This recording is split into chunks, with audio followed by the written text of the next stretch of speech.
everyone and welcome back to your science class. So coming to the exercises part of this chapter number 16, water a precious resource. ठीक है. So question number 1 में है true and false. ठीक है. So true and false में आपको answer देना है. पहला नंबर है the fresh water stored in the ground is much more than that present in the rivers and lakes of the world. इस क्वेश्चन का मतलब ये है कि जितना वाटर रिवर और लेक में प्रेजेंट है उससे क्या कई गुना ज़्यादा फ्रेश वाटर जो कि ग्राउंड में प्रेजेंट है. So this is true because अब आपको बताए थे ना कि जो फ्रेश वाटर है वो ज़्यादा प्रेजेंट है compare to river and lakes of the world. ठीक है. सो ये ट्रू स्टेटमेंट है. तो आप मैच लिखते जाए कि ये true statement. Now second number, water shortage is a problem faced only by people living in rural areas. Rural areas that means गाँव में जो लोग रहते हैं वहीं पर ही वाटर शॉर्टेज का प्रॉब्लम होता है और कहीं पर नहीं होता अर्बन एरियाज वगैरह में. So it will be false because urban areas में भी होते हैं वाटर शॉर्टेज का problem. Now C number, water from rivers is the only source for irrigation in the field. Field में इरिगेशन प्रोसेस करने के लिए सिर्फ रिवर का ही वाटर एक ही मात्र सोर्स है और कोई सोर्स नहीं है. So this is also false statement. क्यों फॉल्स स्टेटमेंट होगा? Because rain water, ground water, canal वगैरह में भी वाटर का यूज़ किया जाता है इरिगेशन करने के लिए. तो बट यहाँ पर तो सिर्फ रिवर दिया है. So this is the false statement. Now D number, rain is the ultimate source of water. क्या रेन ही एक ऐसा सोर्स है जो कि अल्टीमेट है, वो हम लोग को देते ही रहता है पानी. सो दिस इज ऑल्सो ट्रू. ठीक है. तो आप नोट डाउन कर ले इसका आंसर. अभी क्वेश्चन नंबर 2 के ऊपर चलते हैं. क्वेश्चन नंबर 2 में है explain how ground water is recharge. कैसे ग्राउंड वाटर रिचार्ज किया जाता है. पहले हम आपको थ्योरी समझाते रहे, फिर हम आपको यहाँ पर जो लिखा है वही हम आपको बताएंगे.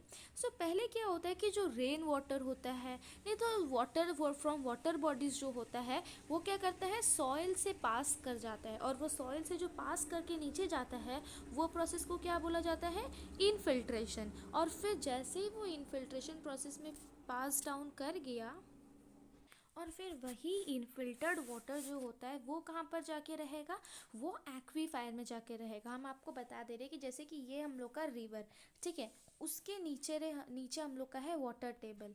ठीक है. ये मान लीजिए ये हम लोग का ग्राउंड है, उसके नीचे है वाटर टेबल, फिर उसके नीचे है एक्वीफायर. तो जैसे ही ग्राउंड से पानी आकर वाटर टेबल में जाएगा, फिर वाटर टेबल से जाकर वो एक्वीफायर में स्टोर हो जाएगा.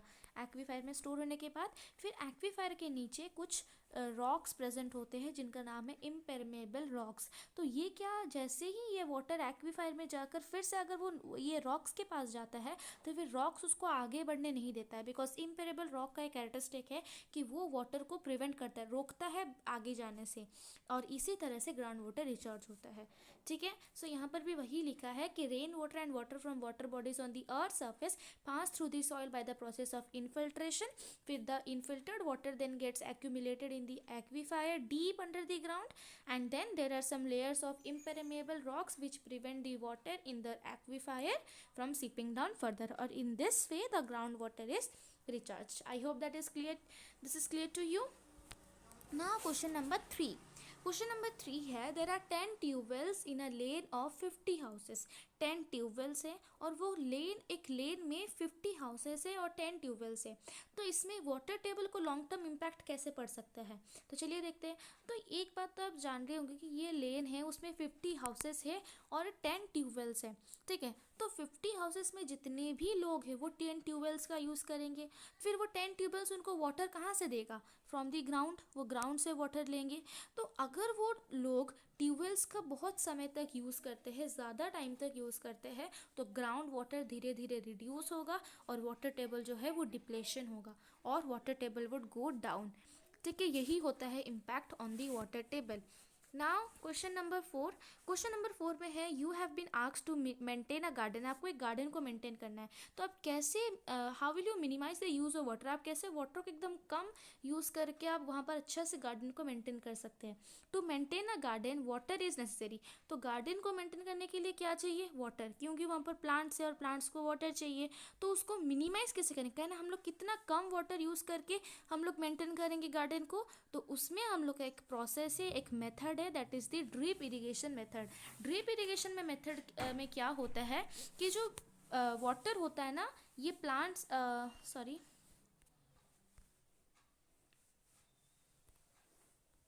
ये हम लोग का प्लांट्स है और ये इसका रूट्स है, ठीक है। तो वो जो ड्रिप इरिगेशन मेथड है इस तरह से सेटअप किया जाता है कि वो जो वाटर होता है वो डायरेक्टली रूट्स के ऊपर पूरा बेस ऑफ द प्लांट में जाकर वो पहुंचेगा, और इससे क्या होता है कि ज़्यादा पानी हम लोग का खर्च नहीं होता है, लॉस ऑफ वाटर भी हो जाता है, और गार्डन को हम लोग अच्छे तरह से मेंटेन भी कर सकते हैं। This process is known as drip irrigation method, ठीक है। क्वेश्चन नंबर 4 क्लियर है।